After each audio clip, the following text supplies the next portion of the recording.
Greetings once again to Yahweh's peculiar people. I want to welcome you back to Covenant of Grace TV.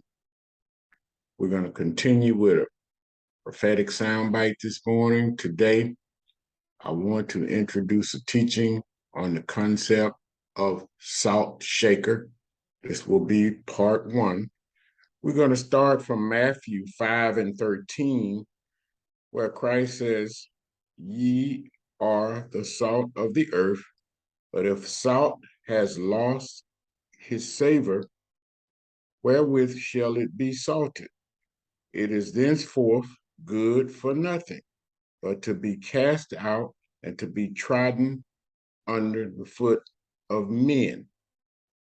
Now, what we're going to do, we know there's a principle or a law which says all truths parallel. So what we're going to do here, that we know Christ and the Bible uses natural law to help us understand spiritual law. So we're going to take this concept that Christ is talking about here today called salt, and we're going to start in natural law, getting an understanding and establishing an understanding. And before we end the series, we're going to end up in spiritual law. So I want you to focus and pay close attention so you can understand this concept, how natural law and spiritual law parallel each other. When Christ says, "Ye are the salt," let's think about salt, what salt does. First of all, salt adds flavor. That's why so many of us have it on the table, and we oftentimes use it sometimes more than we should. So the first thing about salt, it adds flavor. The second thing about salt that we want to understand, salt melts coldness. So in the winter, when the roads freezes over, we bring out the salt trucks to melt the ice and to melt the coldness.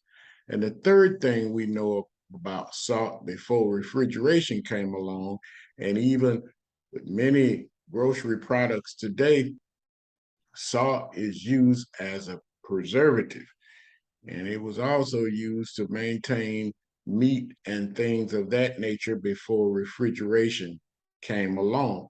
So salt is an essential ingredient to sustain life. So Christ says, we are the salt of the earth, so we should be what? Adding flavor, okay? We should be melting the coldness, because the earth can be as cold as ice. And then it's a preservative. So the Christian, this is the role he's in. So we're going to study both spiritual and natural laws to understand this. First thing we're going to look at is the atomic structure of salt in the natural world. So salt is made up of two elements, sodium, Na, and chlorine, Cl. Okay? In chemistry, we know as a general law, atoms are most stable when they have 8 electrons in their outermost shells. Now, I'm not trying to make a chemist out of you, trust me, but I need you to stay with me because we're going somewhere with this principle. Sodium has only 1 electron in its outermost shell, all right? Therefore, sodium needs 7 more electrons to be complete and stable. Often in life, we're missing people and things that can make us complete. Sometimes it's only one thing we're missing. Remember when Christ was talking in the story about Martha and Mary, and he said only one thing is needed, and Mary has chosen that good thing. I want us to understand that oftentimes only one thing is missing to keep us from producing something completely different and new. So watch this. Chlorine has 7 electrons in its outermost shell. Therefore, chlorine needs what? 1 more electron to be complete. So sodium is not complete. And now we see chlorine is not complete. Okay. The one outer electron in sodium combined with the 70 outer electrons of chlorine, 1 plus 7 gives us 8. When these two elements combine, salt is produced. So when chlorine takes on an electron, it moves from chlorine to chloride. So now when we combine these two, we have sodium chloride. All right, let's get to our key principle from this concept. In both spiritual and natural law, new things can be produced when we combine things to work together for good.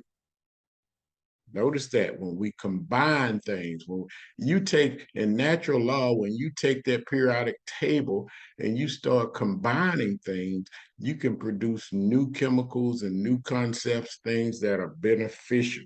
So in our lives, when we learn to work together, we can combine things and produce things for good. The largest problem in life is the failure of people to work together.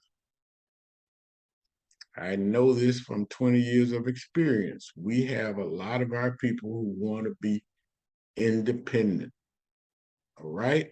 This is something in the age that we're in, and with all of the things that are developing in these end times, one of the things I want you to understand is you cannot be an island. All right. You need to learn to partner with the right people and with the people that you can trust. This is not a time to try to go solo and be prideful and be independent. Okay? None of us have enough skills to sustain ourselves without outside help. Let me say that again. None of us have enough skills to sustain ourselves without outside help. You can't grow all your food.